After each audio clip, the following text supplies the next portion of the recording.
All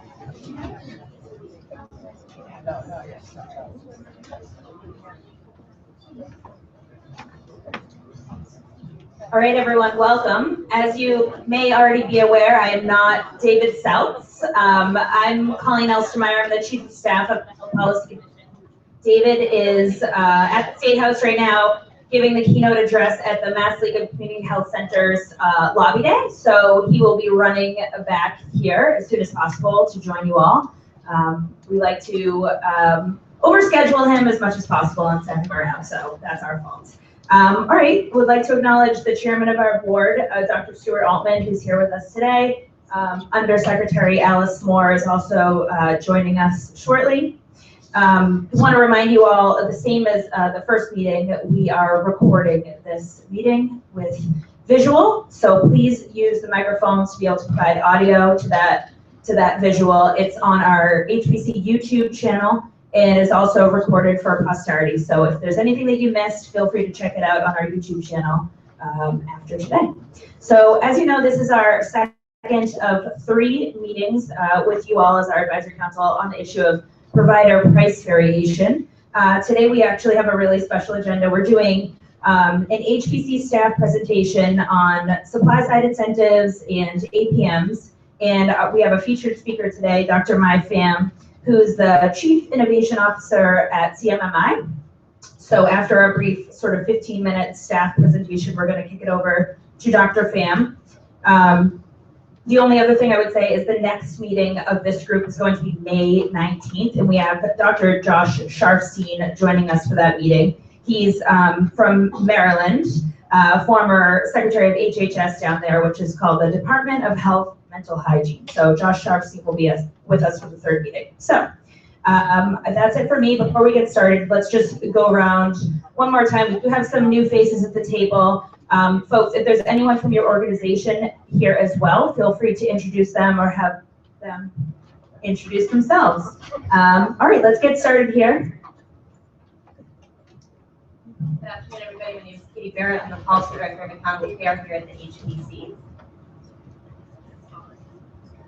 Hoangmai Pham from CMS. David Morales, Chief Strategy Officer, Steward. John Dunlap, Chief Operating Officer, Chief Healthcare Network. Hi everyone, Mike Caljo from Blue Cross Blue Shield. Brian Rossman, Healthcare for All. Paul Gaddis from the Greater Boston Interfaith Organization, and Bonnie Gilbert from our healthcare team is also with us. Hi, Lynn Nicholas, Mass Hospital Association, and I've got a whole team sitting back here. Too many to announce. John Irwin with the Conference of Boston Teaching Hospitals. Rob Sherman, Boston Scientific. Hi, I'm Laurel Sweeney with Phillips. Emily Brower, Atrius Health. Kathy Keogh, Atrius. Jeff Gallo, AstraZeneca, and in place for Rich Buckley. Good afternoon, John Hurst with the Retailers Association of Massachusetts. Elizabeth Daly, Lug 99 SEIU. Laura Pellegrini, Mass Association of Health Plans. Chris Hager, Beacon Health Options.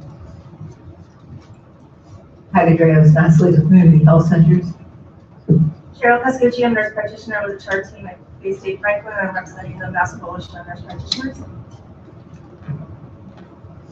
Hi, Monica Zoni here for Dan Side for Mass Health. Emily Duong from the Massachusetts Council of Community Hospitals on behalf of Steve Walsh. He sends his regrets. His son is having surgery today, otherwise he would be here in person. Diane Anderson, CEO of Lawrence General Hospital. David Spackman, Lady Health.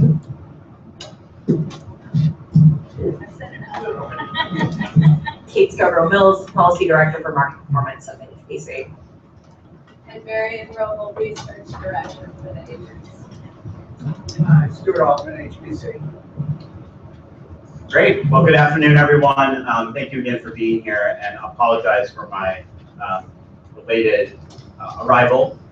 Really great to see you all again to continue this really important conversation around provider price variation. I think Colleen probably already teed everyone up, so I won't spend too much time on framing up today's discussion, but I think at the last meeting, we really had, I thought, a very good and productive conversation focused on some demand side incentives around provider price variation, thinking about concepts like tiered and limited network products and reference pricing. We didn't get to all of the different concepts that we had actually had teed up, and so we do have some additional slides from the last meeting that are in the appendix of today's meeting.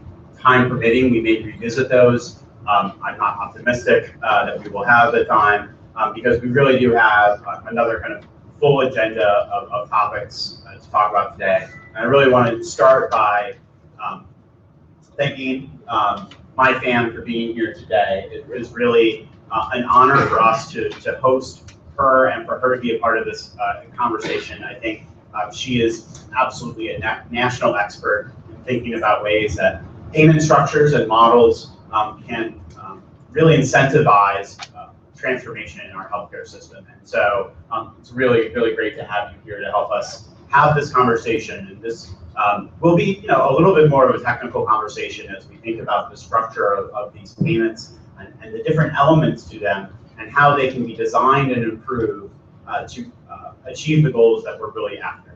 I think with this meeting and with past meetings and with the next meeting with Josh from Maryland, our goal here is not to say the CMS model is the absolute right model for Massachusetts or the Maryland model is the right model for Massachusetts, but rather to say, let's learn and understand what the federal government is doing, what different states are doing, and have a conversation about the elements that may live within those, and we may need to adapt them or change them, or may decide that they don't work here in our marketplace. And so really wanting to have this be a launching point for conversations on some of these points. I'm pleased again to be joined by the chair of Health Policy Commission, Stuart Altman. Thank you for being here today. I don't know if you want to say any opening introductory remarks. Well, Ken, let me I found the last session really fascinating, and I think it just begins a complicated process.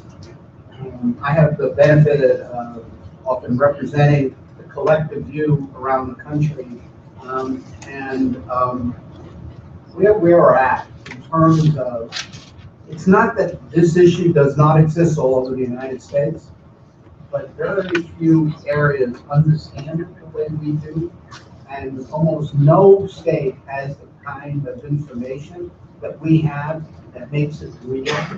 So in a very real sense, we are engaged in not a unique discussion going on here, but it is unique in the sense that we're trying to deal with it and try to find a good balance. So again, I'm very pleased that you're all here and that the state has taken this issue very seriously. And again, thank you. I know how busy you are, and thank you. And I just want to recognize Undersecretary Alice Moore here, who just joined the conversation. So just to sketch out the agenda for today, we have prepared a short staff presentation, which myself, Mary Roble, and Katie Shea-Garrett will quickly walk through. I think we'll pause there just to have a little bit of discussion with the group, and then turn it over to our guests today to talk about ways that the federal government is thinking about evolving their payment methodologies and how that may effectively think about how we transition away from fee-for-service architecture, which may bake in the price variation in future phases of global budgets. And so we'll have a presentation and more discussion there. And then, time permitting, we have some additional ideas such as bundled payments, which we also like to talk to this group about. Is that, again, one of the tools in the toolbox that we should be considering? And then finally, as we reach the third of these meetings, what are some additional ideas or concepts that this group has that we at the HPC should be teeing up for potential future conversations? So getting right into the staff presentation, and my team here and I are going to move through this pretty quickly. I think everyone in the room is pretty well versed in the concept of alternative payment methodologies, and so I won't walk through all of the details that are here. But today, as in the spirit of our esteemed chairperson, our economists, we talk about demand side incentives. Now we're going to talk about supply side incentives. And our policies aimed at really addressing provider behavior. And APMs have been identified as a strategy both in Chapter 224 that we should be promoting and advancing in the Commonwealth, and moving away from a fee-for-service based system and moving towards payment models that provide a budget and really have incentives to keep patients healthy, keep them out of the most intensive services. APMs are generally a quantity strategy, but they do have the potential to impact price as well, and that's an overall spending, and that's something that we want to talk about here today. So again, one brief slide on global budgets. I think the first part of our conversation will focus on global budgets as a type of alternative payment methodology.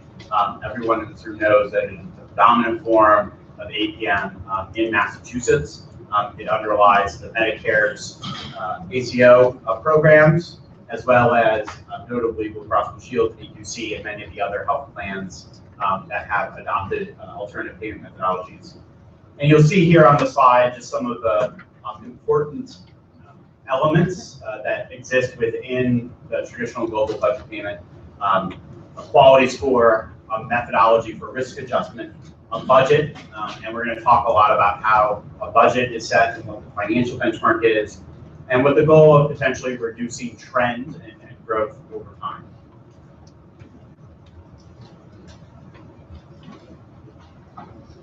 We wanted to talk about alternative payment methodologies and the considerations for their design because we have found that they do have an impact on price and spending variation. We understand that many of the global budgets that exist in our system today may perpetuate the existing unwarranted variation in prices and spending, and in so doing, threaten the sustainability of lower cost providers. And this has been documented both by the HPC and the Attorney General's Office, as well as CHIA, in showing that variation in spending of total medical expenditures by different large physician groups in Massachusetts. Importantly, as we think about APMs as a strategy to address some of these issues, two things that we need to keep in mind. One is that they only save money compared to fee-for-service, either if the budget is set at a lower level or if we're able to control trend. So if the global budget, having a global budget in and of itself may not save you any money in terms of spending. It has to be at the right level and at the right trend over time. And there's a little bit of a conflict here in interest because at the same time, many of these APMs are voluntary for providers. And so having providers want to participate into programs that may not be at their best financial incentive is a tension point that we need to think about when we design these types of APMs. And we know from our previous work that many of the contract provisions that exist within alternative payment methodologies may be subject to the same market leverage considerations that we see on the fee-for-service price side. And finally, on this point, and this has been something that the Health Policy Commission has really tried to champion, is that we know that APMs work best when incentives are aligned and we have a great share of patients within them. And so that it's the kind of the symbol of the 1 foot on shore and 1 foot on the boat. We know that many providers in Massachusetts want to move toward this new population health management system and care, but are still torn between the two worlds of fee-for-service and alternative payment methodologies. And even within APMs, torn among the different plans who have layered on, in some cases have different quality incentives, different ways of doing risk adjustment, and that can create complications and diffuse the incentives that are being put in place. So we have always advocated for, yes, let's extend the reach of alternative payment methodologies to new populations, such as the PPO population. But as we're extending, we have to improve them as well to make sure that they're actually delivering on the promise that we have set forth. So the next slide is something that CMS has put out in terms of Secretary Burwell launched this healthcare payment learning and action network, really to bring together stakeholders from the public and private sectors to advise CMS on how to achieve their very ambitious goals of moving Medicare payment into APMs.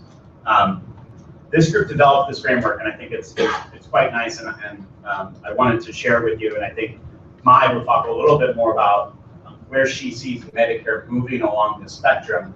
But we know that in Massachusetts today, our APMs tend to be kind of somewhere stuck between category 2 and category 3, and where they are still primarily built on a fee-for-service architecture or structure or chassis, as we've said repeatedly at HBC meetings.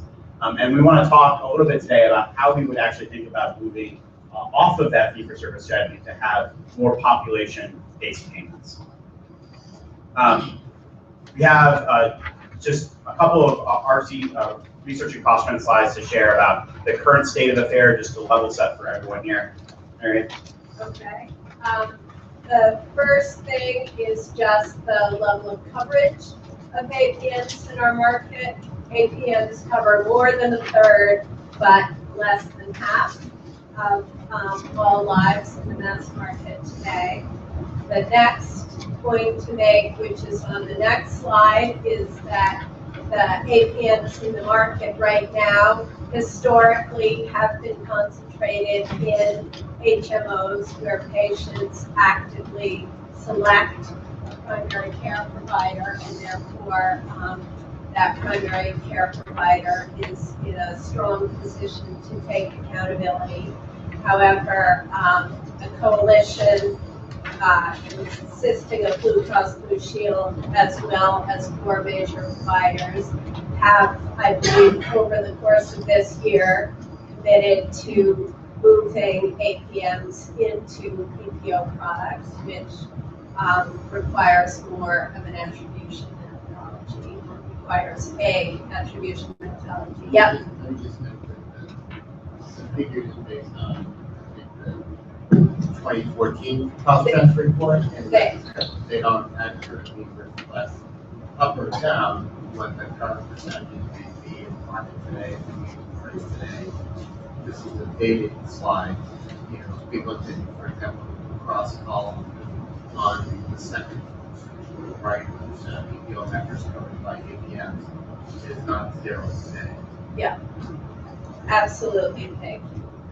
And the third slide from the cost trends report is a reminder of the recommendations that the Health Policy Commission had, and I think David touched on the 2 major themes, which are extending and improving. And on the extending side, we looked to both extend global APMs as well as to bring about bundled payment. On the improving side, near and dear to the theme of today, we talked about reducing disparities in payment levels, and also recommended that global APMs become more inclusive and include behavioral health and long-term services and supports. And finally, in the improving realm, we also highlighted the importance of aligning technical aspects, notably quality measures and risk adjustment, which actually becomes even more important if budget setting moves away from this spending. For discussion for this group, before I turn it over to Dr. Freeman for her presentation, here's a list of proposed opportunities in greater detail to expand and improve APMs. Marianne just spoke to a couple of them. I'll zero in on some of the financial benchmarking ones. We'd love to talk about transitioning from use of historic spending as a primary basis for global budgets. Also interested in your take on rebasing budgets. That means if you have a 5-year contract, that budget isn't based on the 3 prior years, so that contract starting, and at some point in those 5 years, it's rebased to sort of be more current and based on a managed trend as opposed to an unmanaged trend prior to the contract. So we'd love to kind of talk about the role of rebasing and potentially addressing some price variation. Considering differential budget increases based on initial spending levels, that is, providers that have a higher spending threshold to start have a lower growth rate, whereas providers with lower initial spending have a potentially higher or a growth rate as opposed to no growth rate. So we'd love to kind of talk about that a little bit, and I know Maya will talk about how Medicare is considering that. The other things listed here are really just alignment and improvement of other technical things, as Marion mentioned, quality measures. Each commercial payer, Medicare and Medicaid will have its own set of quality measures attached to risk contracts. They have their own risk adjustment methodology, and how that risk adjustment methodology plays into the financial model is different across all of these. And so we'd love, your thoughts on what is the importance of alignment and improvement of these technical aspects in order to not only address price variation, which is the point of this meeting, but also to really, as David said, realize the impact of alternative payment models in the Massachusetts market. So I'll pause there for feedback, comments, discussion before I introduce mine. What is my last bullet, James? The last bullet is a way of saying there may be some financial relationships between providers that potentially undercut the value of APMs to payers and consumers. So, for example, a provider to provider discount.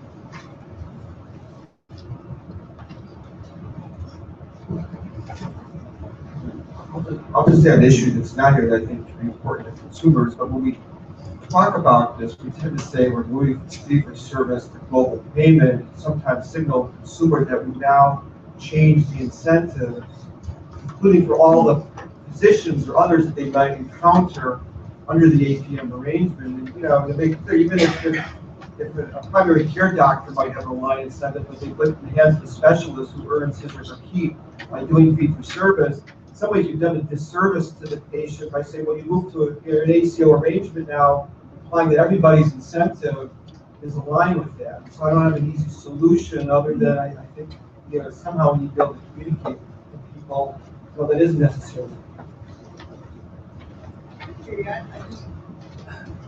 At the expense of saying something that not everyone would agree with, but when we had the discussion last time, hidden under a number of the comments was the idea that really in a hierarchy of importance in the APM movement was the idea of quality, and that a lesser importance was reducing costs. And I just want to play out that for many populations, particularly low-income populations, costs may turn out to be every bit as high, if not higher. Obviously not in terms of life and death quality, but let's face it, among us, a lot of the quality measures in healthcare are not life and death. They're nice things. They might improve quality, but if they improve quality at a much higher cost, and that the people who have to pay for them are people who have to worry about budgets in a lot of other areas. So all I'm bringing out is, in this discussion, at least at a minimum, and I'm not making a value judgment, we ought to recognize that reducing costs over time is equally as important as improving quality, or that it depends on the issue. I don't necessarily want to make a comment one way or the other, but often since I've been doing this for a long time, in the initial phases of APM, it was only about improving quality, even at the expense of raising costs. And I would hope many of you would agree with me, even if you represent different constituency groups, particularly groups who have a difficult financial time, doing a lot of things, costs become a very important issue. And I hope you guys would agree. And again, I'm not, not everyone, but when you look at these lists, often, well, if it doesn't improve quality, then it's a no-no. And I just want to put onto the mix the idea that one of the very reasons for 224, for the creation of the Health Policy Commission, is to keep overall spending in the state in line with the quality of the situation.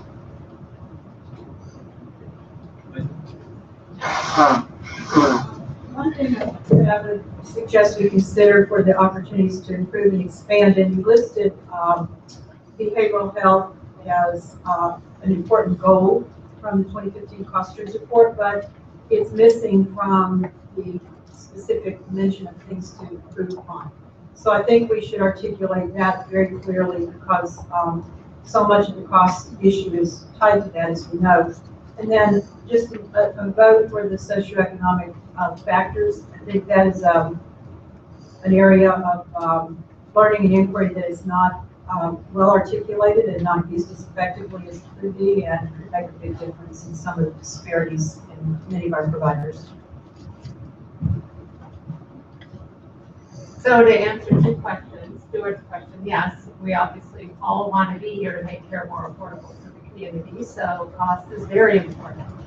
And Katie, your question about some of these technical aspects and what is the importance of alignment around those technical aspects, it's hugely important. You have to build not just the delivery or care management infrastructure, but you have to build a technical infrastructure, whether it's data warehouses to collect and process claims.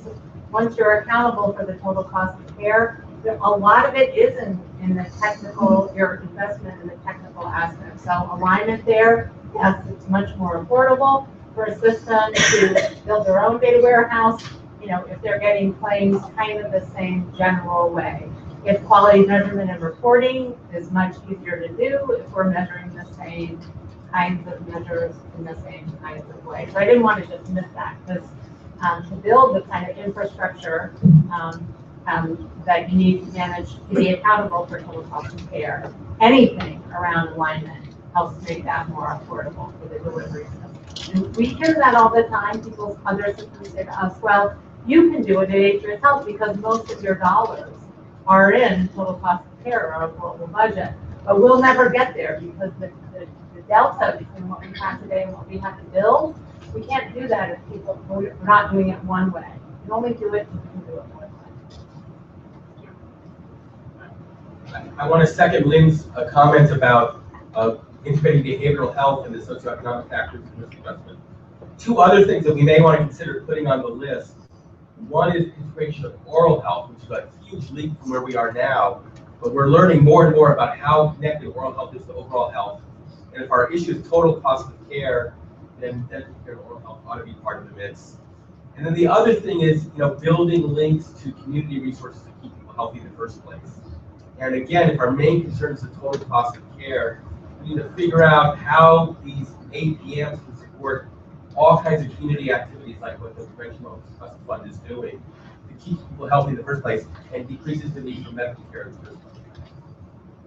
So a couple of reaction points, and I think when we talk about moving away from historical spending, one of the challenges there is you have to be sure you have a pretty good risk adjustment methodology on the back end, because you're moving away from what you know, potentially something that's a little bit more regionally based, and we'll talk about some of those ideas.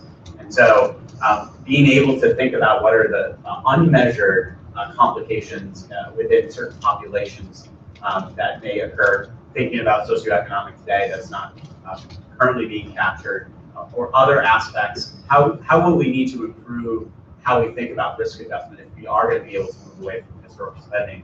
And I do also want to kind of make the tie between the reliance on historical spending and behavioral health integration, because some have argued that building a global budget based on the fee-for-service payments that we were making on behavioral health in the past actually will just, again, build in a deficiency in that area moving forward, and where they haven't been as reimbursed. I'm not making that point today, but that is certainly a point that has been made before, as we think about how global budgets can properly support behavioral health integration and what adjustments may be necessary specifically for those types of systems. But I think to both of your points, core to our cost trend recommendations, core to how we think about improvements.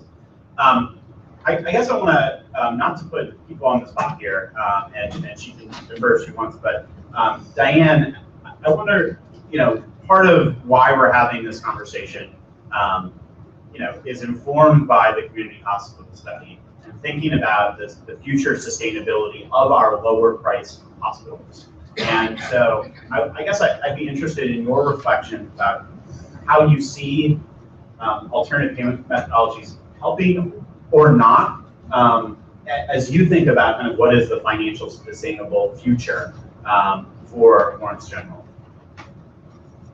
Great, thank you. You know I love to talk about this. So I think that part of the structural problem that we're seeing happen is that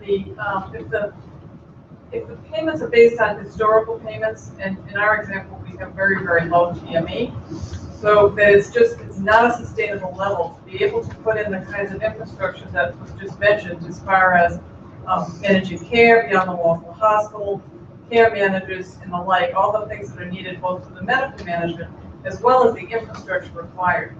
And one of my concerns is, we've learned a lot about how to do this, and we think we've figured out how to manage the population differently, much differently, preventing admissions, readmissions, keeping patients out of the hospital, and so on, even though it's kind of hurting our own, bottom line sometimes. But I don't ever see that those savings are going to attribute to us. It's really going to happen somewhere downstream. So I see a situation where we can be successful and we can be the solution set for driving a lowering of costs overall to the system. However, in order to do that, we are going to have to maintain those types of investments in care managers, infrastructure, data, and the like. And then it is doable. I can see a path to actually making a difference, but somehow we've got to fix that basic structural issue where the payments have to be based on a different formula and not just historical payment. Ron? To speak to that, I think the Medicare models, the advanced payment model with referral, ACOs, payments in advance, and monthly supplements, that may have to be applied to inner city and safety net hospitals in order to give them money for the infrastructure building that they need to do to speak to your issue. The other thing I was concerned with is that I think Dr. Altman mentioned the conflict between primary care doctors being an alternative payment model and specialists being fee for service. But the other issue is fragmentation. I think in lower income communities there's greater fragmentation, but even in the South Shore we have 4 or 5 different ACOs competing. Patients actually have to move from one to another. So if you're in an APM, or patients in one APM, they may actually see providers that are either not in it or in others. So the idea of building quality metrics across the community may be necessary for communities that have multiple systems functioning there in order to really practice to a certain standard. And there's no incentive for specialists who are doing fee-for-service getting referrals from a primary care doctor to say this test is not necessary unless they share both the risk and benefit of the system. So I'm a little confused about slide 10. It seems like we're trying to encourage the payers to go from category 1 on slide 6, take maybe category 3, eventually to category 4. But I'm curious if there's no requirement is such a harsh word, but urging, strong urging, that folks at least move to category 2 for PPO products. I'm just kind of curious, is that a sub-bullet or subtext of the first bullet, or what? Because it seems like you almost have to do a debate to start at least with category 2, that folks trained and see more.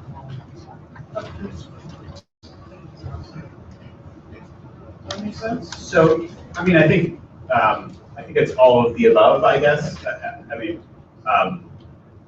the increasing APM adoption is both bringing people into that continuum and then moving along that continuum. And it may be that we're able to do things on the HMO side where that's been more advanced. PPO maybe starts off at level 2 if we're using kind of that structure. But I do think it's both. It's both pulling PPO in because we do know that when we get more patients involved, it strengthens the incentives for the providers and kind of cuts out the fragmentation that may occur. So the reason I raise it is the subtext is, to do this properly, you've got to get to an ACO model. And last time we all heard about the difficulties of moving PPO patients into ACOs. But there's this halfway house, which we should use. The problem with that, that's really what I was referring to. When you look at the discussion of 2, over time, the total definition of improvement was on the bottom. And it didn't give Diane's organizations or anybody else that wanted to go towards socioeconomic schools. It doesn't give the right frame of money to allow those kinds of investment. So if the system stops or gets stalled at 2, we have really not solved the problem. That's why I made the statement. So you're right, that's, in a lot of ways, 2 is the easiest because it's systematic or sympathetic to others. But if we just ended at 2, I think we would fall far short. Okay. Yeah, and I'm not suggesting the end. I'm just suggesting, I'm surprised that the rate is even so low on the PPO side that folks aren't even at Q. You're right. That's the easy one. I'll jump in. 3 streams of thought here. One is I tend to agree. I think the PPO work to be done is clearly the first order of business, and anyone that attended last year's cost transparency will tell you stewards on that like a laser beam. And I think that that's a great thing. We should talk about additional ways to incent that behavior. We have not embraced more stringent requirements, for example, and that should be on the table as a whole.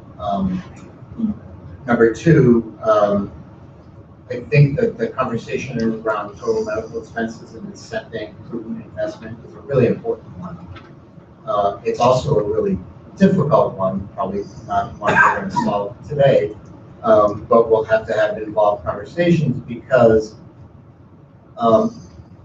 as Stuart, I think, aptly said, we're solving for the twin goals of quality and affordability over time, and getting that metric correct is hard, but we have to go about it with eyes wide open. If we don't look at that from that perspective, I think we'll get it wrong. And to that end, my 3rd comment is I do think that there needs to be more acuity from a state examination level relative to total medical expenses on a hospital basis, on a system basis. And I know we've been working with stakeholders. I know the Health Policy Commission's been interested in this, but I'll put that out there again, that a TME specific metric for systems is a really important next step homework that I think we're moving along on, but I just want to throw that back in. Yes, that's been on the list, and we're actively working on that particular topic. Mike, I want to ask you a question. In thinking about whether investments are necessary to help build this infrastructure, and what has been Blue Cross's experience with your clients, your members, your business accounts, who maybe aren't as interested in helping to fund that investment, but are interested in having the benefits that may come from that and kind of the spillover effect? So I think the best way to answer that is that the evolution is generational in terms of our contract model. As we launched an alternative quality contract mechanism, it was a new mechanism. It was 2006, 7, 8 when we really were developing it. And it had not been embraced within the commercial community or really even in the public pay community at all. And so the company took a decision that there were going to be long-term benefits from that movement to an alternative payment mechanism, or the AQC in this case. And so we decided that we weren't going to penalize for the investment. We wanted to continue driving hospitals and systems to adopting that model. As we're now entering AQC 2.0 and now 3.0, I think that there were really important refinements that we took on that approach. One was the need to continue to rebase and look at total medical spending and not just do so from a historical model. And it's really important. It's also difficult work that has to be done on a contract by contract basis, but we would believe that it's really essential to doing this correctly for the future. The second improvement, and we're really proud of this, is the integration of behavioral health into that model. And it has to be a central feature of any alternative mechanism. So I would say we should keep in mind the evolutionary path here, that some systems and some plans may not be at that same level. And we should be careful not to go from an improvement that may make sense for Blue Cross or some providers, but may not make sense for others. So there might be a variety of paths along the route. And we don't necessarily need to live only in 2 or only in 3. There's going to be, an osmotic transfusion between the categories that may be appropriate on a case-by-case basis. I think that's really helpful, and I just want to, provide some context, I think, to some previous comments as well. I mean, Chapter 224 had kind of a mandate that people move away from fee-for-service to the maximum extent possible, and that was the beginning and end of kind of the mandate and the requirement. So it has been primarily a market-driven approach here with payers and providers coming together into these types of contracts. And CMS, to their credit, has really provided an environment in which providers understand that they can put together a Medicare piece of their business and a commercial piece of their business, that all of a sudden they're starting to hit a real important threshold to making the shift away from thinking about the fee-for-service world to the new world. So another piece of that puzzle, which is the context around this, and this conversation is focused on commercial price variation. That's what we're talking about. But Mass Health is also engaged in a conversation around moving towards more global budget type financing for that program, as well as ACO type care delivery models. So there are other movements in place that make us think that there will be even further adoption of alternative payment methodologies in the future. Again, what are the elements that we should be thinking about today to improve those, enhance those, and to leverage them to potentially deal with some of the embedded price issues which we've seen. So I'm going to go, sorry, I'll get back to you, Dan. I'll go around this way. Lynn? Sorry. Just two comments to build on what was already said. Many people would say if you pay attention to quality and you do that well, then the cost will come down. But, and I think generally that's true. We might want to consider a broader definition of quality than what is historically used, and maybe have our own unique version of that here in the Commonwealth to address these goals. I mean, for example, when you generally think about quality, think of how well you do something. Talk about minimizing adverse events. Talk about good outcomes or good process. And then we talk about utilization like it's something totally different in a whole different bucket. But part of quality is not doing too much of the right thing, not making sure that you do things that aren't getting done at all. So utilization is, it goes back to TME, that maybe the goal should be a broader, more nuanced definition of what quality really is that gets at the point Stuart made about cost and the traditional things that we measure. And one reason to do that is that all the providers are pretty good at the traditional things we measure. I mean, the delta is so small that that's why there's no distinction between payment and those issues. And so maybe we could define that better. And then on the issue of building infrastructure, to Diane and other people's point, that's a hard thing to do. We're going to talk about bundles in a few minutes. When I've talked with my own members and our physicians and others about bundles, they think they're great. They just said getting the infrastructure to do it and understand it, do it well is a hurdle that we can't invest in now. So this will definitely get a rise out of my friend and colleague Laura Pellegrini, but maybe we should look at the other side of the equation in terms of payers, how they're structured, their requirements are structured with DOI, their requirements for risk reserves, other things, because as the world is changing and the risk is being shifted, maybe there is money that used to be set up for the old way of doing things that could become available through payer contracts. I'm not saying take a pot of money and put it out there and give it to providers, but maybe share that through different methods through the contracting of reps. And again, it depends on the type of risk and whether it's truly downside risk, whether that shift really occurs, which is what Laura usually says, and she's right about that. So I think we always focus on providers here, and I think looking at the payer side of the equation relative to these investments might be helpful as well. Absolutely, and I think this is really a provider and payer relationship when we talk about these contracts. And agree on equality. I think we are all feeling that need for it to be more sophisticated in the way we think about quality. And notice that you're not sitting next to Laura today, so I'm not going to read too much into that. But black. I'm going to keep moving around this To respond.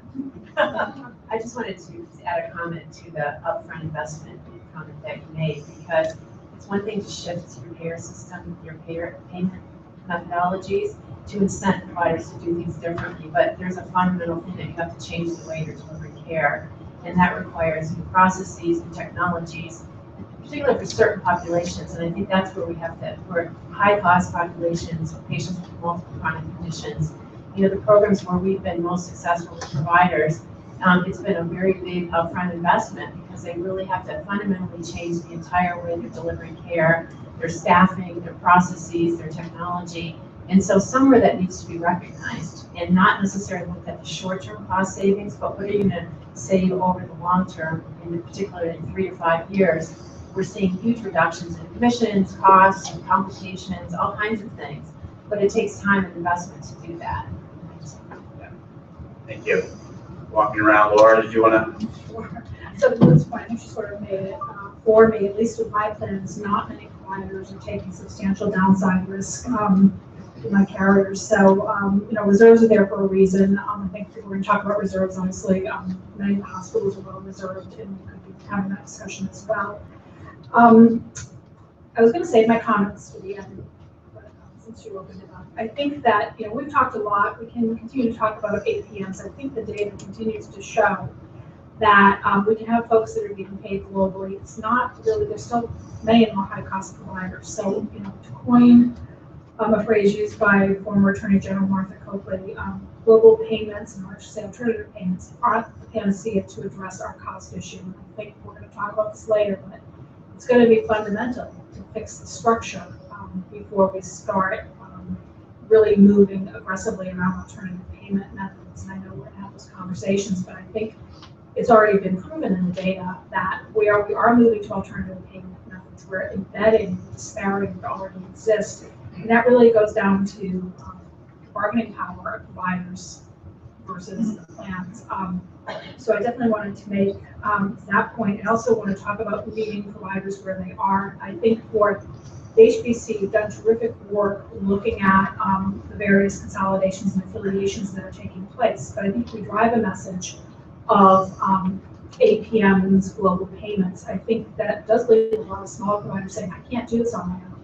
And I think we want a competitive marketplace. I think we do want to meet providers where they are. And I think we want to try a bunch of things in the market. And I know that's what my plans are committed to. And again, I think the global payment experiment, at least in our state, has been such. We've had people who are probably the most expert in doing it for years. They're high-paid providers. So I just want to remind folks of that as we move forward with this discussion. Thank you, Laura. I'm going to move around this way, Diane, and then David, and then I think we're going to turn it over to Mike. So I just want to underscore, I feel that we have had, over the past few years, a series of experiments going on in the Commonwealth that have actually shown us a lot. The chart, all the HBC work, and the DISTI waiver. So we now have a set of providers who have learned a lot about how to manage and really make a difference with particularly very complex sets of patients.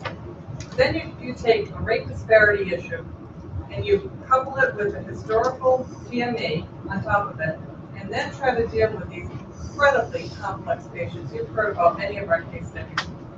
If the whole structure isn't changed, it's going to be a disaster for ongoing APM models. But there's got to be a solution in here because it can't happen. I think that the providers know how to do it and we have the resources in the right direction. Thanks, I'll be brief because I do want to hear my friend Dr. Pham present. So 3 comments, guys. The first one is we should not be doing alternative payments for alternative payments' sake, right? And so one of the exercises that the HBC could help us with is clearly defining what is an APM we want to pursue. There's downside, there's no downside. There's bundles that don't tie back to ACOs, by the way. There are PCP, there's LTSS, there are duals. And so all of those APMs, some of them with no downside risk, dilute the opportunity to move toward better integrated care for patients and, Stuart, to your point, lower cost. And so we should be really clear during these discussions, what are we really talking about? If it's upside only, if it's bundles that don't really tie back to integrated care, frankly, we're all gonna fail. So that's just I urge the commission to think about that. The second point is, I want to pick up on your point. I think we should all be talking about how do we get to category 4? And more importantly, how do we use global total cost of care reimbursements that tie back to premium and healthcare insurance plan designs? If we're doing this separately from the products that are actually our consumers are buying, we're going to fail also. So we should talk about this well at some point. And then the final point that I want to raise is back to your point, Stuart. If you do a weighted average pay rate, look at Medicare, commercial, and Medicaid combined, we know the story. Most of the DSH hospitals, DSH providers, DSH physicians are paid really low TME budgets. So we know what's happening. We know the problems. We have to figure out what's the right commercial strategy to help to either, I don't want to use the word, but it's a word we have to think about, either redistribute how we're designing care or encouraging better care management in the community to keep people local.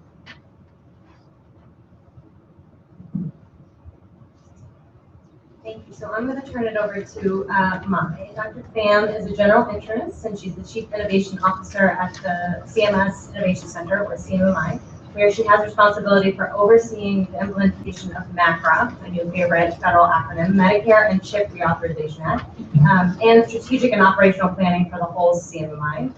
Prior to that, she was a health services researcher and co-director at the Center for Studying Health System Change and Mathematical Policy Research. And before that, she practiced primary care at safety net clinics in Washington. So I turn it over to Mai. She has gained great notoriety in the Massachusetts market. For those of us that have worked in and do work on the premier ACO model, that is where she started within CMMI. So I know she was warmly received by many of our pioneer friends. Right, warmly received. I think all I need to do to clear the room is say cohort methodology. Thank you very much for having me and for the robust conversation. I'm coming to you really, as I think has been said before, to not promote the CMS approach to thinking about benchmark setting for ACOs or about price variation, but rather to explain to you how we got to where we are. And how we've sort of evolved our priorities. I will say that you've touched on a lot of issues that are also problems for us, although with slightly different flavors, because of course we have administered prices, and so leverage is not usually the problem, the driving problem for us in terms of thinking about our provider landscape and our network. However, we do have a lot of variation in total spend and in prices, and it's actually far murkier for us, perhaps, than for you to figure out why those price variations exist. So we know all the contributing factors like cost of living and et cetera. We just don't know what the right proportions are that those should be factored in, and there is certainly a lot of legacy decisions that feed into current Medicare prices that we have to live with, at least until we fix the underlying fee-for-service. And that was just the other caveat I wanted to give before launching into this conversation about APMs, which is we don't take it lightly that there is other work to do outside of the design of APMs. We feel very viscerally that there is a need to address the underlying fee-for-service structure, because if you really want to talk about price variation, it's not just variation across providers that's an issue, it's also the variation across services and those relative prices and how the distortions there get transmitted through our APM structures. It's a great source of frustration for us, and I'm sure for many of you too. So with those caveats, let me launch into what we can do in the APM context.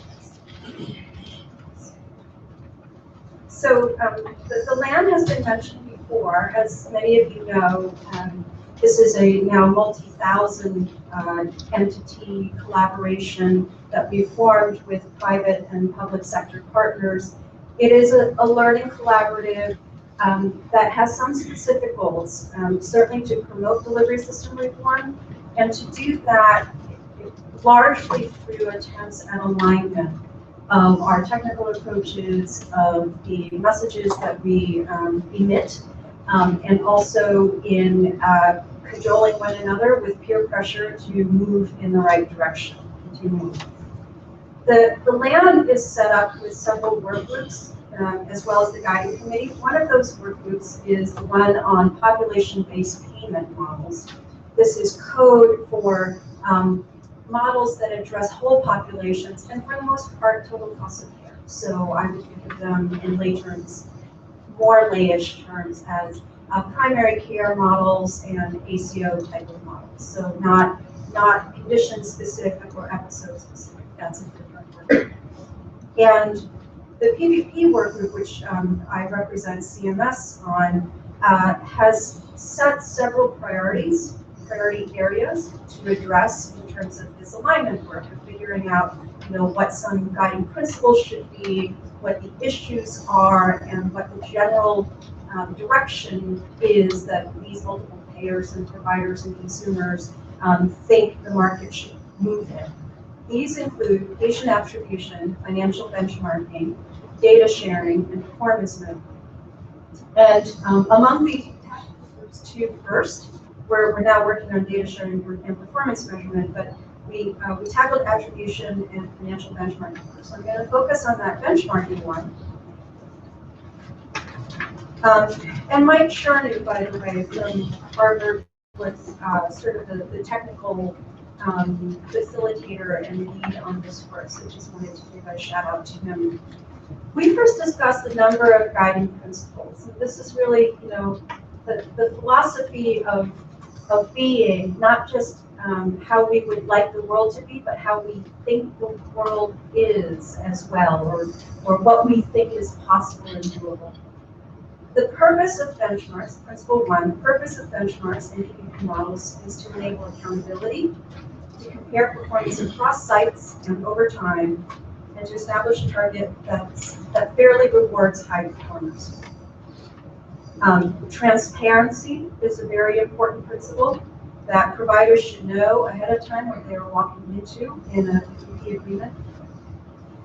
Third, and transparency supports this principle, is that we expect unexpected things will happen.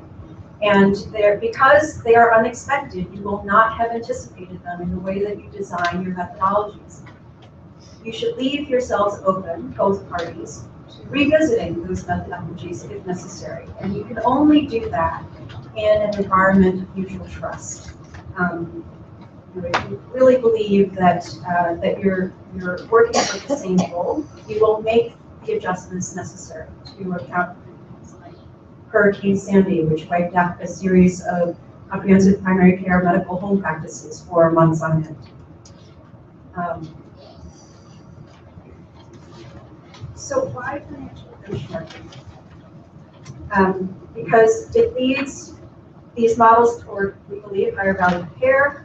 It ensures, and this is very important, that total spending remains at a sustainable level. And I know that seems obvious, but when you talk about things like infrastructure investments or supporting lower cost providers who are lower cost in the beginning, it's not completely obvious, or it's difficult to say more to. So we want to put that out as a core principle.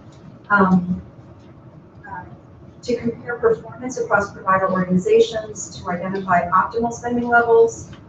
They provide a foundation for providers to deliver higher quality, cost-effective, and person-centered care, and they're a mechanism for accountability.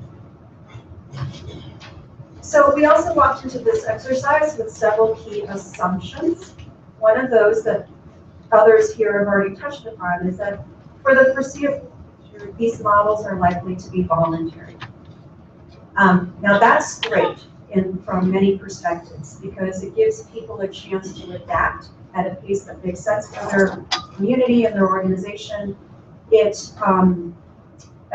allows people multiple on-ramps, right? They can take lower risk, higher risk as they become ready for it. It does impose certain constraints in how you design things. And so we'll come back to that. A second assumption is that successful approaches to benchmarking will simultaneously encourage participation while meeting those elusive financial and quality objectives. So what we're saying here is that we're not going to buy participation by increasing total spending in care. We can't afford to do that. Certainly not Medicare with our board of directors of 535 plus one. And then the goal of financial benchmarking is to enable efficient organizations to succeed, to help struggling organizations to improve, and this is important, to allow some organizations to fail. We are agnostic with respect to what the right level of supply is in the marketplace. Obviously, that's a very community-specific issue, but we do not assume that every provider in the land currently existing now should be there, or in the form that they are. So where did we land based on these principles and these assumptions? Well, the first recommendation is that benchmarking approaches should encourage participation in early years while driving convergence across providers at different starting points toward efficiency in later years. So remember I said we want to buy participation by increasing total cost of care. But we are willing, says this recommendation, to not make participation prohibitive for anybody in the early years. But that's in the early years. We'd like to lure you in, and then we would like to steadily steer you in the right direction. So from that perspective, the implication is that the initial spending baseline should be based on that provider's historic spending. Now, it will be a hurt. It will feel like a hurt to organizations that have been historically low priced or efficient. But if you are trying to take a rather straightforward, one-size-fits-all approach, it's very difficult to lure in those high-priced, expensive providers if you're going to base it on something that is dramatically less than their historical spending levels. And perversely, from the payer's perspective, that is where we see the greatest savings potential. And so it is very difficult as a payer to ignore that opportunity and to exclude those providers. However, updates to the initial baseline should quickly drive convergence to local spending rates. Now, your quick is not my quick or vice versa. I'm sure it feels that way to many ACOs. But it is, I think, a strong consensus that over the long term, we essentially want to get to, you can call them regional, national, but some sort of normative spending rate. And so, from the Medicare perspective, that means that the initial baseline can start with a historical baseline and then move to regional spending levels, and growth trend should converge to a national or regional trend. There are multiple pathways to convergence, but it's the endpoint that matters. There was a fair amount of discussion about how long that convergence should take. And there was a spread of opinion. I would say that the median opinion on the work group was, somewhere between 3 and 8 years. So if you think of it in terms of MSSP agreement periods, 2-3 agreement periods. That's the consensus. The second recommendation is that, and this is mom and apple pie, that risk adjustment should strike a balance so that providers who serve disadvantaged populations aren't unduly penalized, but on the other hand, that we don't signal that just because you're serving a disadvantaged population that they can receive substandard care. This is, the issue of which population cost more and why, I think is one that we have certainly struggled with in our ACO initiatives. And one of the observations that we've made, certainly in Pioneer, is that, and this was driven largely by ACO's desire to form new partnerships rather aggressively and expand their provider network, which of course, you know, because of our attribution methodology, expands your patient population. When you do that super fast, which, you know, philosophically we encourage, you may not be as familiar with either of those populations as you would like. So, you know, that has several implications. One, that your new provider partners may not be as ready or as skilled at care management as you are. But secondly, that sometimes those populations, again, which we encourage when you go out and partner with providers who take care of underserved patients, like that's great, but you should be prepared for those populations having a significant amount of unmet need in the beginning that you are now going to meet. And that generally causes a spike in spending. And so we encourage ACOs to walk into that with eyes wide open. We don't want to discourage it, but understand what the short-term implications are and keep your eye on the long-term goal so that you're not surprised.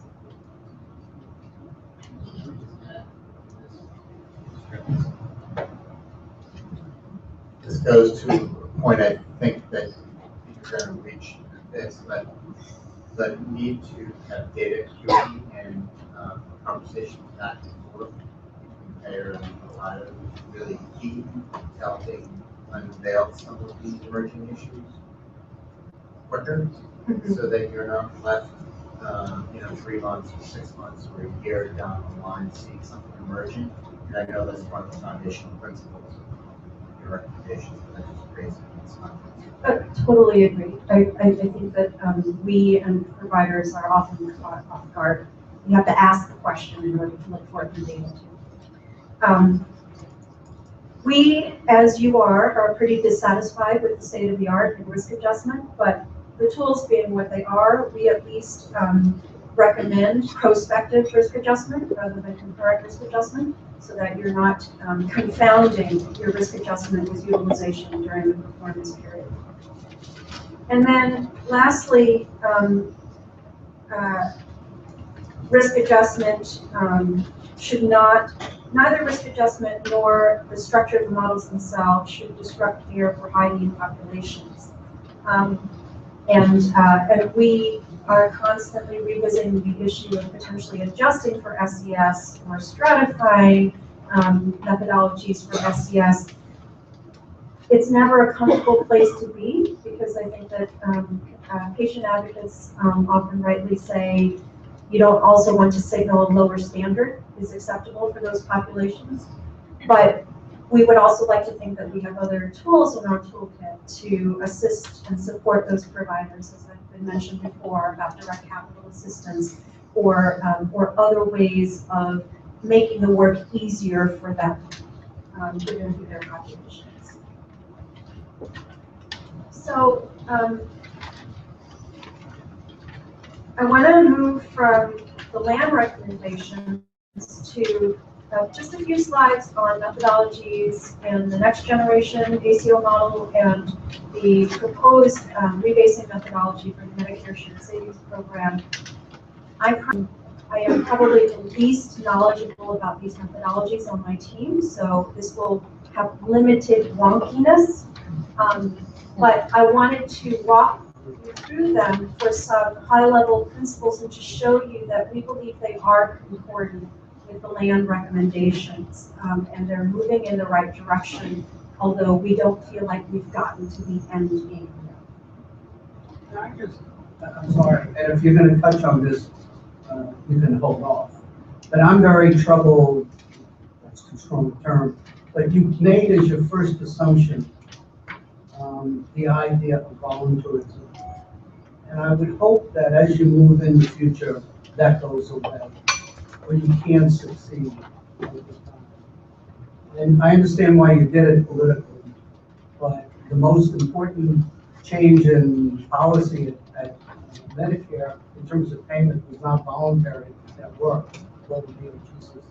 So the question is, at what point are you going to stop looking in the rearview mirror politically? And in fact, you already are with respect to the 75 areas of bundle payment. So if you're going to take that up in the future, that's great. But if you're going to continue voluntarism forever, think that's a real concern that's been aggravating. So I think the preface I used was for the foreseeable future, but I will point out that, yes, we are doing mandatory models around episode-based payments. It's a leap from an episode price that is mandatory to mandatory risk for total cost of care. I think that it's possible to get there, but it would have to be accompanied by some other rather dramatic movements, such as what to do with beneficiary movements in and out of network and things that I don't think culturally either the program or beneficiaries or providers are quite ready for, at least in the Medicare context. You know, defer to my private sector colleagues in terms of their PPO products. So in the next generation ACO model, this is the high level concept diagram of what we do. We still start out with a historical baseline. Very sorry, I lost this one. However, we use the most recent year and we trend that baseline forward using a regional projected trend.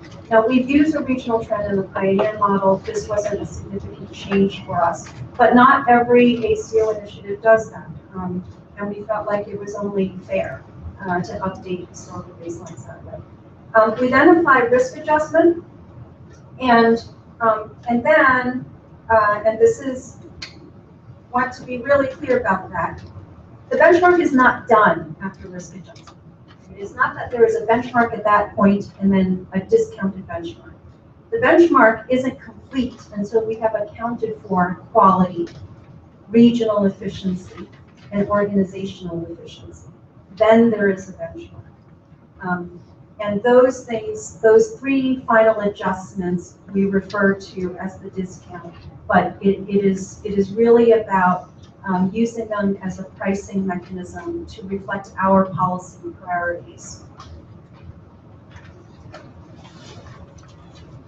I'm not going to walk through this. I can't possibly. I'm really bad at math, but I just liked the graphics.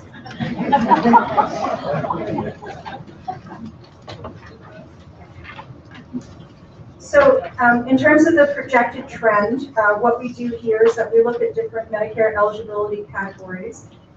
We take the national projected trend for those categories, and then we apply a regional geographic adjustment factor. This is very similar to what is done in Medicare Advantage.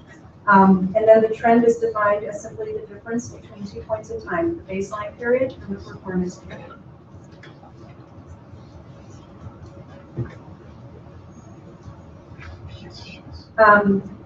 As I said, the projected national trend is calculated very similar to how we do it for the MA County rate book. And we customize it to this particular model by taking into account the differences between total fee-for-service beneficiaries and those beneficiaries who would be eligible to be aligned to an ACO. So, you know, they needed to have at least one E&M visit, they needed to have both parts A and B, not go into MA during the year, etc.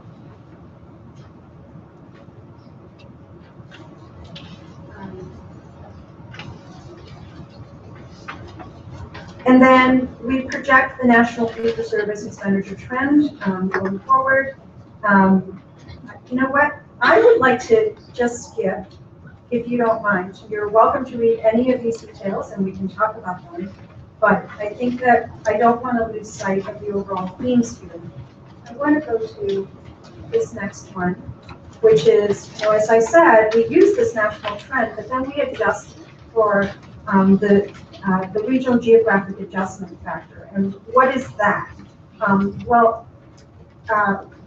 Medicare payments under most of our payment systems are adjusted for cost of living and wage indices in the local area.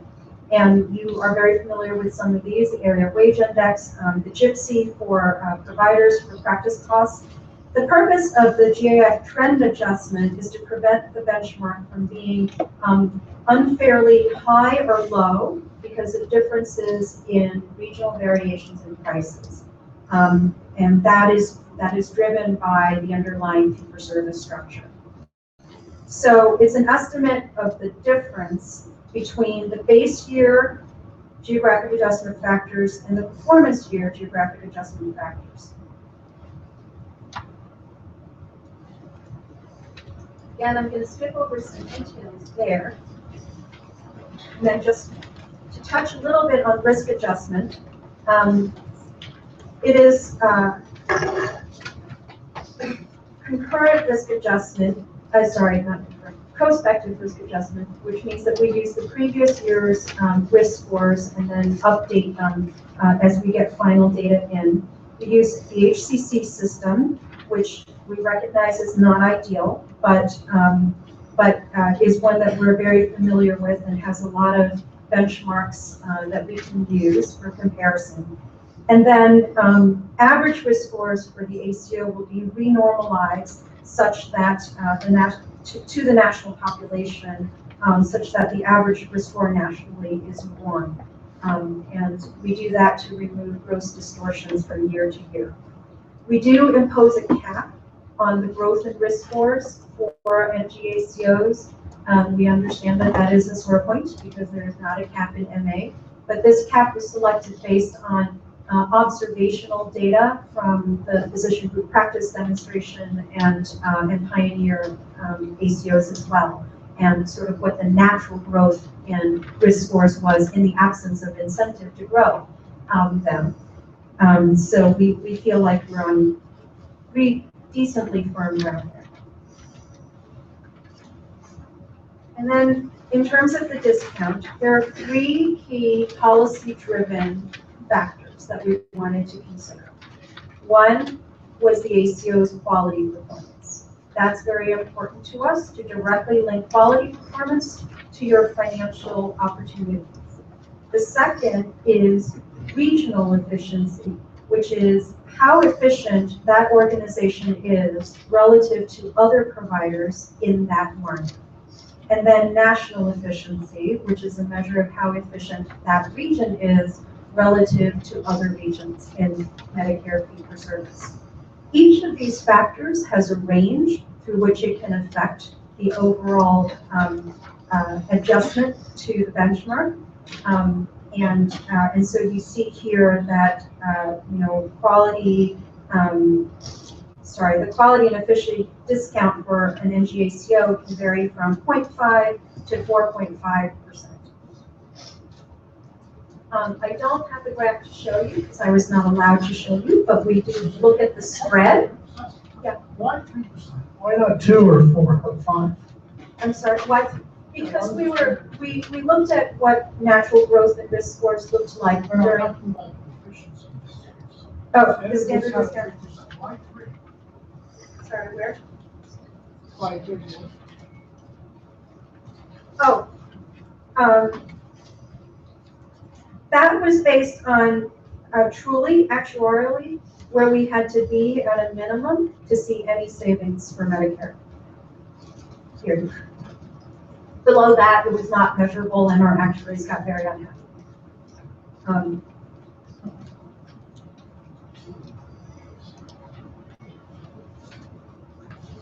So the regional efficiency adjustment, this is efficiency, relative efficiency within your own market. It adds plus or minus 1% to the standard discount, and it's based on, very simply, the ACO standardized baseline PPPM compared to the region standardized baseline PPPM. And the standardization controls for risk scores as well as the geographic adjustment factors. So obviously, if the ACO baseline is lower than the region's baseline, then that discount is smaller and your benchmark is therefore higher. Your target budget is higher. National efficiency works in a similar fashion.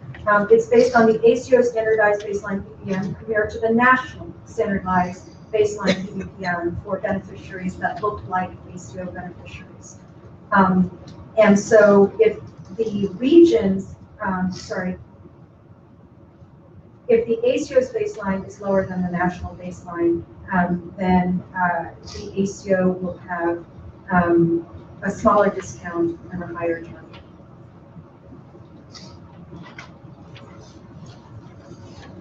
So we decided to go with this discounting approach in NextGen because we wanted to try a different approach.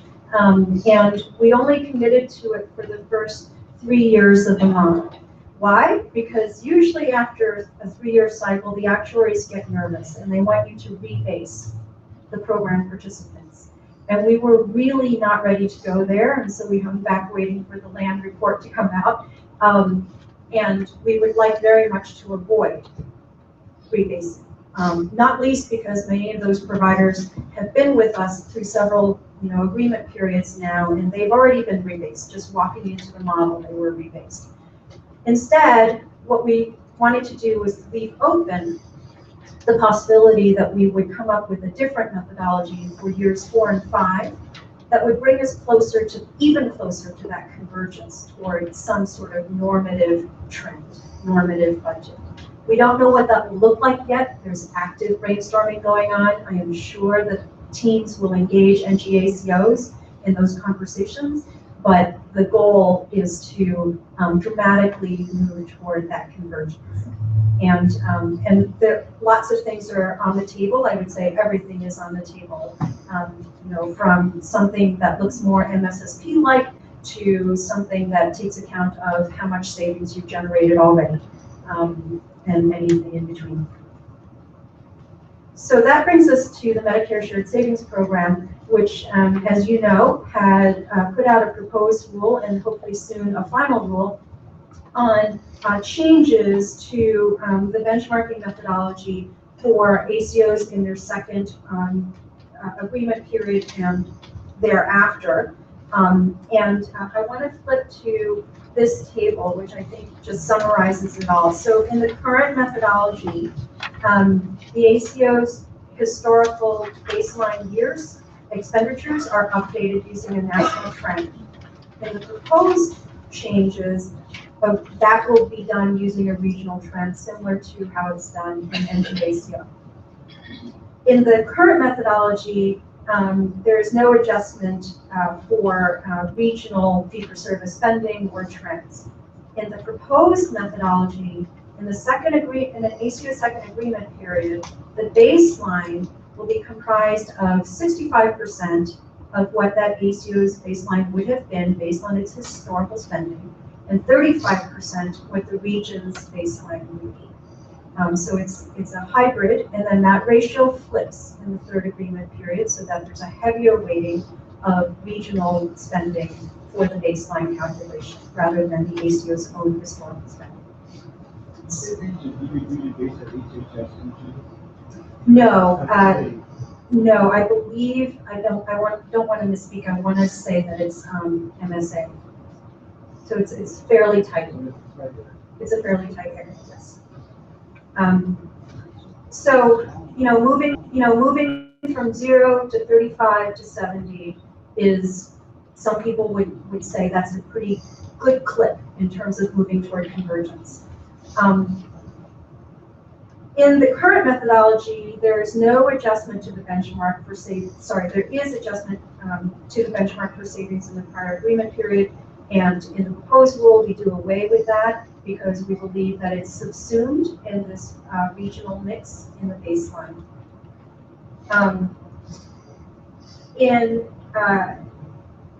then these are smaller changes that we've made, really has to do with changes in the ACO's provider lists, which can change your historical baseline. And currently, we don't adjust for that super well, and we propose to adjust for that a little bit better in the final rule. So, in thinking about the Massachusetts context and about our Medicare context, it occurred to me to raise several questions for discussion, and I'll throw them out and you can riff on them. The first is, and I think I know what the answer is for Massachusetts, but I think it's good to be explicit about what the relative contributions are to differences in total spend, in terms of whether that's prices or variation in utilization or both. And why? Because your methodologic intervention will change depending on which of those you think outweighs the other or in what proportion. A second question is, if for the foreseeable future, Stu, and because I'm not a political and like to keep my job, if participation in an APM is voluntary, what is the relative attractiveness of not participating? Now, this is more on us than on you, because many plans sitting here with representatives base your fee schedule off of ours. We own that, that's on us. But given that, what is our collective willingness to make not participating in an APM increasingly unattractive? So there's voluntary and there's voluntary, is what I'm saying. And then how much time are payers willing to give providers to adapt and to reset to a convergence of expected prices and or utilization? And here, you know, less worried about your type of organization, more worried about the organizations that have been collecting healthy margins, and how much time do we give them before, you know, we really ratchet down the budgets that we allow. So those are questions not with easy answers, and I would say one cop-out answer is to say it depends, and to be open to a willingness to tailor program designs a little bit, but you know, in our context that can be very challenging to do. So opening it up for discussion there, having given you no answers whatsoever. That was great. Most of it was over my head, but what I did understand, it was great to have you present it to us. So as you were speaking, I was actually online looking at the next generation ACOs, and it said that 21 nationally are participating. I think there were 2 in Massachusetts. So I guess my question is, why the low interest? Oh, so we had actually predicted that we'd only get 12 to 15. We actually weren't sure how many organizations would feel ready to take it on.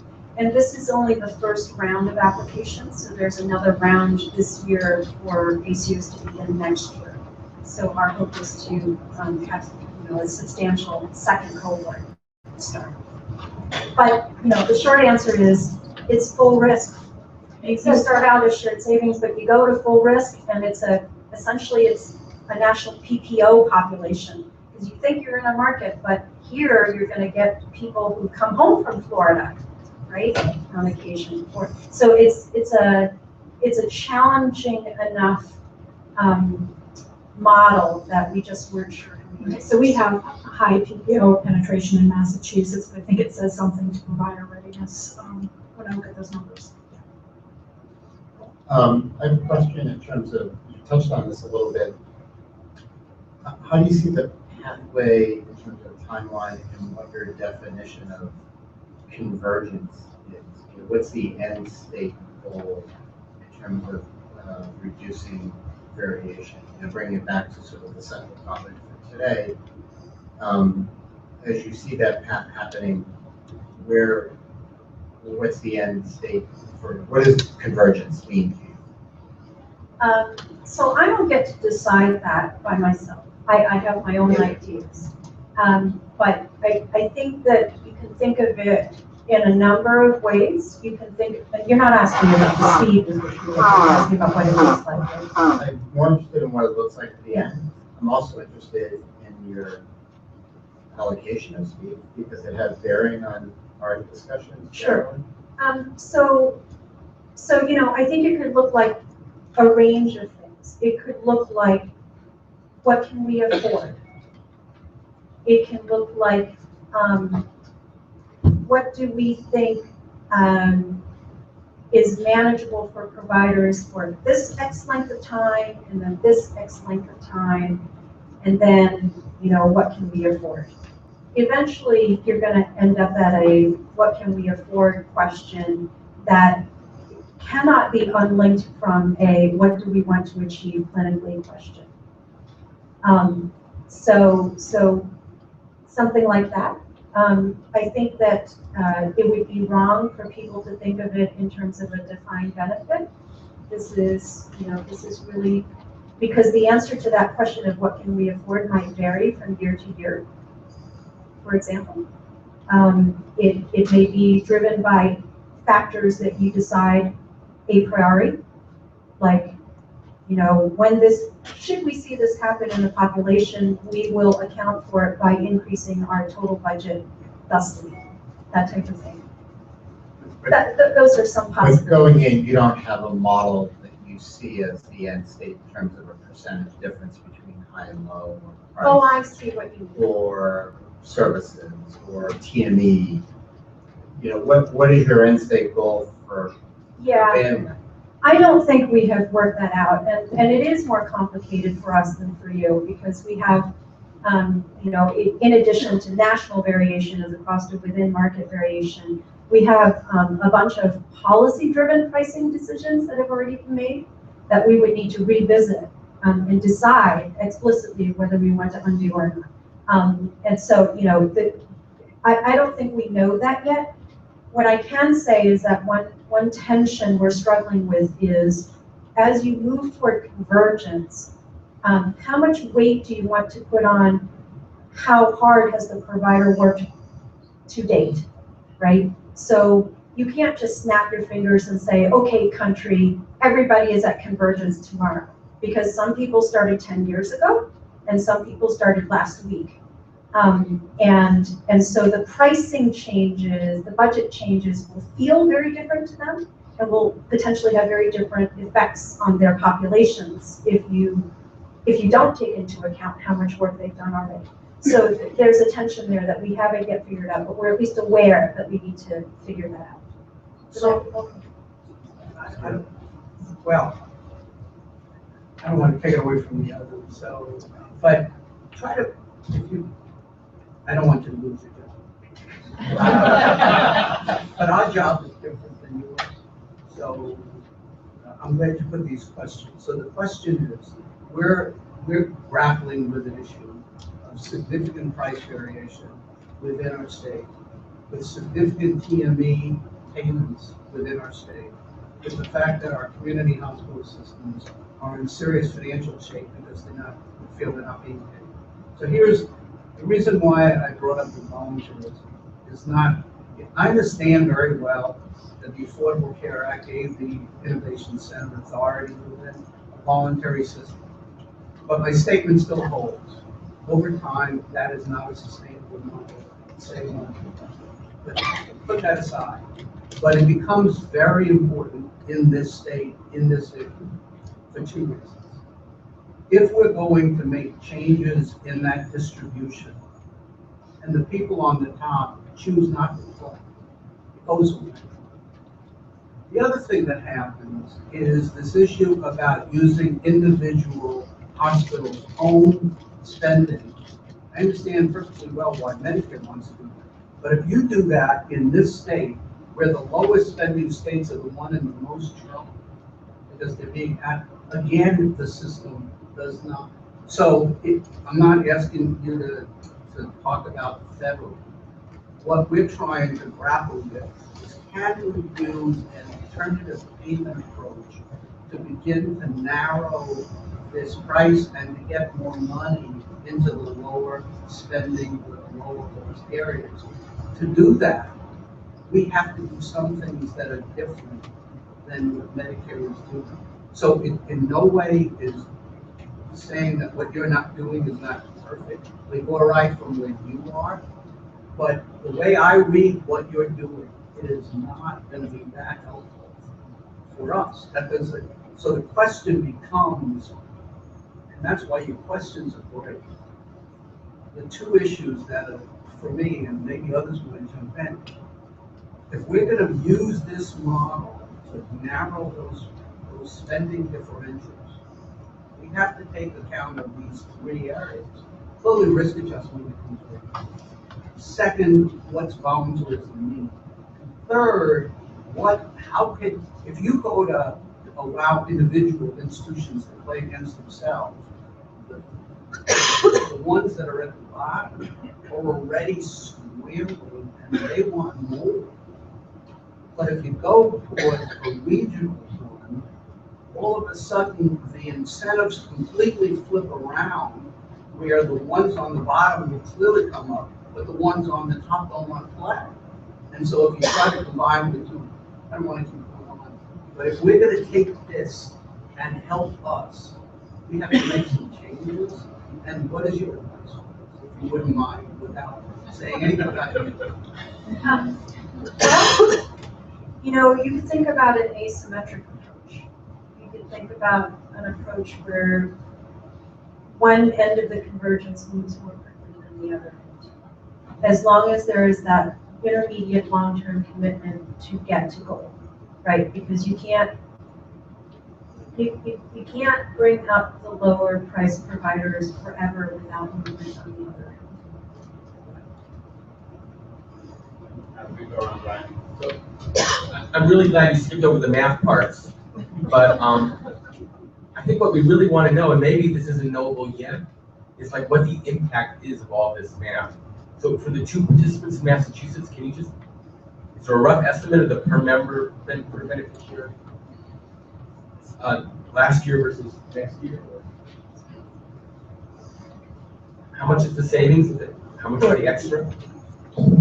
So we're not, Patriot Health is not in next gen because we have one more year. So I defer to Stuart. Yeah, that's good. So it's a challenge to answer because part of what's going to cause the savings is going to cause so much grief for us, and some of the issues we want to address with Mike. But so I'll start off saying a couple of things. One, we want to thank Mai because of the 10,000 ideas and ingenious solutions she's come up with. She only hears about the 2 or 3 that we complain about all the time. So in continuation of that theme, thank you. And so a couple of things.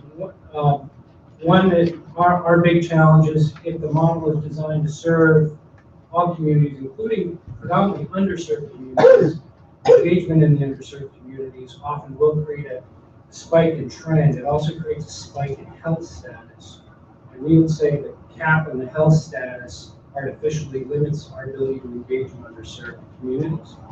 So that's sort of one quick comment. The other is that the discount, striking that balance between getting folks to engage and driving savings. Generally, I think, based on the math of all the pioneers participating, whenever the discount starts going north of 2%, it'll become a gating factor for a large percentage of participants. So those are a couple of conceptual issues that we struggle with the most. But from a CMS perspective, though, they guaranteed themselves a savings in this model. Oh, a wee bitty, okay. All right, so they guaranteed themselves a wee bitty bit of savings. And so probably that's what drove the 3% starting point, is that they, at the end of the day, had to go back.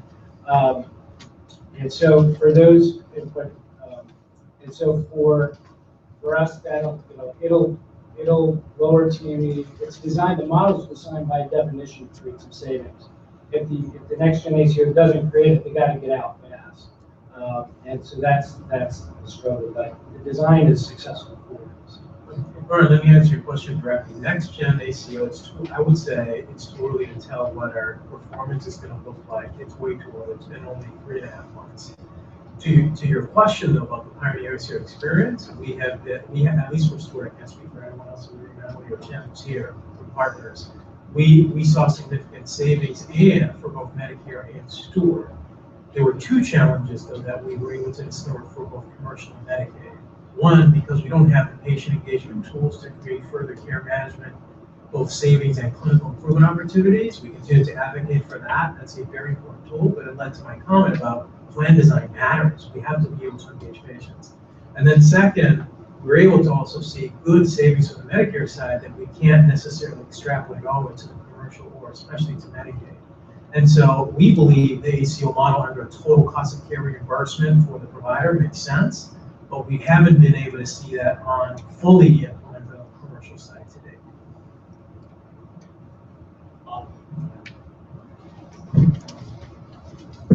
Isn't the issue, this last question about the time frame for convergence, also a function of what we talked about last time, which is what is it we want subsidize through this mechanism. So in other words, you say to me, if education and teaching are in it, it's going to be, and then all of a sudden, you go to an average rate, you're going to punish those who've been deriving commercial fees for education and teaching. But it seems to me we almost have a discussion first about what it is this has to pay for, what's in, and then that helps us get to, given that, how do we move towards convergence that's fair? And I'm not sure you can have the convergence discussion without deciding what it is you want this mechanism to subsidize improved units, behavioral health, the social risk adjustment, teaching and stuff. Yeah, I think it's a great point, Paul, and I think Charlton, you kind of really tied together why we wanted to have the conversation with Mai to inform how we think about this on the commercial side here. And the key questions are around the volunteerism. What does convergence mean? And Mike, you asked the question directly. What does that look like? What is that a band? We know that some have suggested that. And what does that look like? What's baked into that? What are the factors that we think are warranted to provide for some variation? And what is the timeline to get there? And I think that the timeline question is an important one too. And I think on both sides, because on the higher side, certainly that can be very painful to come down. But depending on how quickly we work on the lower side, we may not have those institutions left. And so timelines, I think there is an urgency to this matter when we think about the timeline by which we need to work on these questions. So I do think the matters of the factors, what is convergence looking like, are things that we're going to tee up and have a really in-depth conversation in the next working group on. Lynn, move it down. Thank you very much for this. I represent all the hospitals, and this issue is a complex one. So a couple things you said. One that intrigued me was that, at least in terms of Medicare, this isn't so much about variation across providers as it is variation in payment for services, procedures, etc. We all know that the tertiary, high-end, invasive things just get paid at a much higher rate to anyone than do the lower-end primary care cognitive services. So maybe what I was wondering is how much this model addresses this.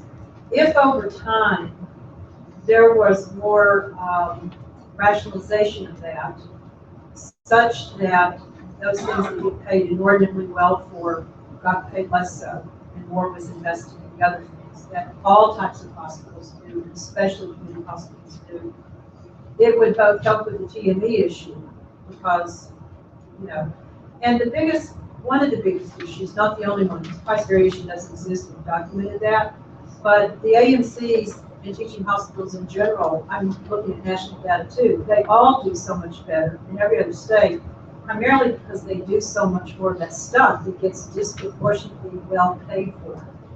And so we don't talk about that very much.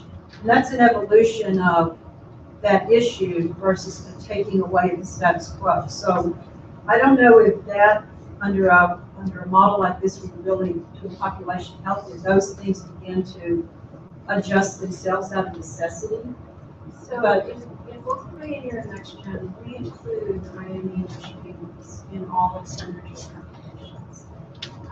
And we do that specifically for, we don't address, essentially we have not touched the site of service issues in our ACO models. It's also because for those institutions that are teaching centers and an ACO, if they're going to take admissions out of their own hide, they want full credit. They don't want a discounted price credit and us backing out of Miami and Dish. So that's why we do it that way. But you may need to visit individual policy-driven pricing decisions. Well, and I guess what I'm suggesting, because I recognize that's what you're doing, I'm suggesting that we should look at the third rail, maybe, at least that you guys have in Medicare, in that, an orthopod makes X amount for doing what they do. Because we don't know what we're doing until we tell you. Okay, maybe we're on the same path. But do you follow what I'm saying in terms of the relative level of payment. I mean, that's one way to get convergence absolutely. that we could think about here in the commercial payment side. Yeah, I hadn't thought of the Medicare price, fee-for-service pricing distortions as a convergence issue. I see what you mean. From our perspective, I think how we had been thinking about it was just that it gets in the way of APM work. It does. And how do you rationally reallocate resources when that's the fee schedule you have to work with? Exactly. And that's how, your physicians are being compensated with any level of productivity incentives. So we just want to remove that as a barrier to APM work, but I hear you that it can also do. Well, it's something we could look at here that we just never talked about. And then the second one, going to Diane's example, and it could be girls or anybody else in the room, that's we need to find a way that if there are savings in any future system, that maybe those savings disproportionately accrue to the lower cost, the hospitals who need more money to make those investments. And we want everyone to save. But those folks, Diane's point, you do all this work and it doesn't accrue to you. It really doesn't in most models accrue to you. It goes somewhere else. And, TME, at least on the provider side, I think this is physician and hospitals, we keep acting like we burst our goal this year, we did awful and all that. But it was 1.2%. It was low, and all these savings are occurring. And we just need to find a way to make sure that some of that gets reinvested to kind of get that flywheel going faster. And when you talked about an asynchronous approach or something, I think we have to find a way for certain providers to keep more of the hard work effort that they do, as opposed to maybe others who don't need it as much. And it's easier to incentivize or have things happen in an organic fashion as opposed to literally take away. We all know that with human nature. So I'm just trying to think about things like that we might explore a little more. Excellent. Diane, and then I'll Jonas. Okay, I just want to, I agree with Lynn's last point. However, I think I respectfully disagree with something that said earlier in that my concern about the price variation is not just community to academics. It's really like to like. So if you look at all the community hospitals, put the academics aside for a minute, there's huge variation. Even though it's the same CMI, the same quality. And the same thing exists also in the cohort of academics. But clearly, there are academics that have unique missions for teaching and research, and that's a different category. I just want to make sure that we keep going back to the difference. The academics, just as communities, are huge variation. I agree. That's a great point, Dan. And in our report, we did try to kind of break it out in that cohort and saw that variation. All right. So coming from a medical device world, this almost seemed like a trial that we're running, that we want to run. And one of the questions I have is, or should one of the questions be, if one of the goals of the financial benchmarks is to enable efficient organizations to succeed and enable the struggling ones to improve, what sort of safety triggers, I think Tom Harlan's would call them safety triggers when we're running clinical trials that we're monitoring during the study to determine whether we either stop the study or make some adjustments? And has there been some thought given to, is 3% too little too much, and the efficiency factors too little too much? And I think these are important, especially in a world where you go to a mandatory system. Right? How do you make sure that you're setting those targets tight enough and not looking back retrospectively and all of a sudden seeing that crisis in rates on a real-time monitoring system? Are you talking about monitoring of how the providers are doing or how the patients are doing? Well, a little bit of both, but I think especially on the provider side. First of all, when we build our models, we ask our actuaries to run not just our savings estimates, but also what the business case model looks like for potential participants. Now, we may bake in assumptions there that people disagree with, but we need to feel good that there's a decent business case there before we go out. That said, sometimes we get it wrong. We get feedback. If that feedback is consistent enough and compelling enough, we make changes. We certainly made a number of changes in Pioneer to allow more flexibility for people to choose risk levels. We have learned, for example, that at least in these early years in Medicare, it's all about marginal risk. It's not about total risk exposure. Like nobody hits the caps, nobody comes anywhere close to hitting the savings and loss caps. It's all about the sharing percentage.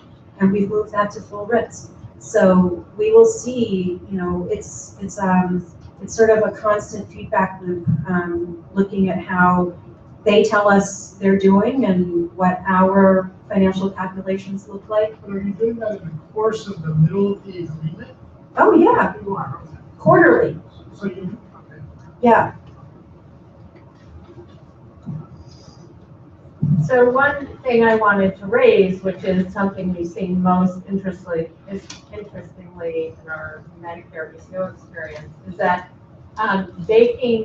using the historical fee-for-service claims and sort of baking those into a budget, in addition to the problems that have been raised in the conversation so far around price variation, it also bakes in detrimentally performance variation. So the big struggle for Atria's Health and the Pioneer ACO is that our benchmark was so much lower because we had been managing these folks for years, for decades, right? So we come in to a full risk budget that's lower, not because we were paying less, because we're all paying the same Medicare price.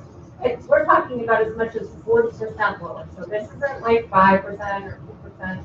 This is a huge struggle for us. So, you know, to have a budget that's based on those historical, that's why I made the joke about, you know, historical pricing hurting us.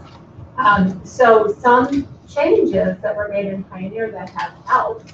One is risk adjustment. So that helped a little bit because on a risk adjusted basis, our budget was then a little bit higher. The efficiency factor in Next Gen will help a little bit with that as well. But it is, you know, when you manage your fee-for-service business by building a non-fee-for-service based infrastructure, care management infrastructure, which is what we do with Atria's Health, those costs are not in the baseline. And so that's why rebasing is such an issue. So this is not just sort of talk about our struggle. That's who we are. We know that. We're a very low cost provider for Medicare. We're still in the game. But when you think about convergence, it's not just about taking care of the disparities in fee schedule. There's also performance differences that need to be accounted for.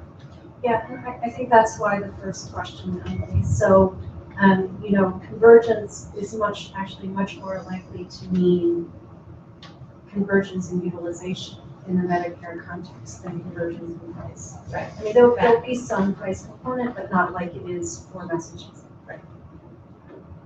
All right, we're reaching our 2 p.m. deadline. I'm going to cycle around. Anyone?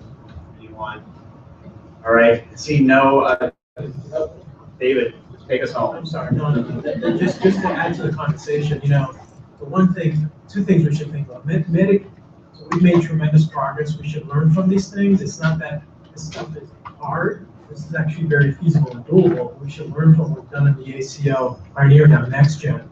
But keep in mind, Medicare patients have very different incentives than commercially insured patients. The plan design, very different, lots of financial there. With Medicare patients, we don't have any options or incentives. So very different models, plan design being crucial for the commercial.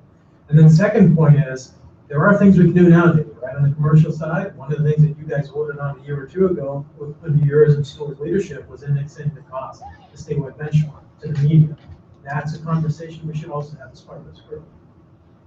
So I think that really helps tee up our last work group, which is scheduled for May 19th in this room. Really want to thank Mai again for being here today to help us. I feel like the questions here are really important ones as we think about how we can use the APM model here in Massachusetts to help solve this problem, but also how to connect it to product design and to other strategies that we may want to talk about and put in place around commercial price variation. And so I think as we reach the end of these stakeholder things, it's really going to be tying together all of these different strategies to say, can we have a cohesive plan to reduce unwarranted variation? So thank you again for being here, and thank you to the stakeholders.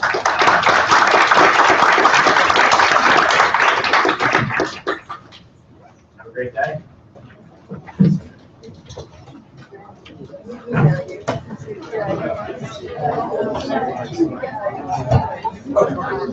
Good to see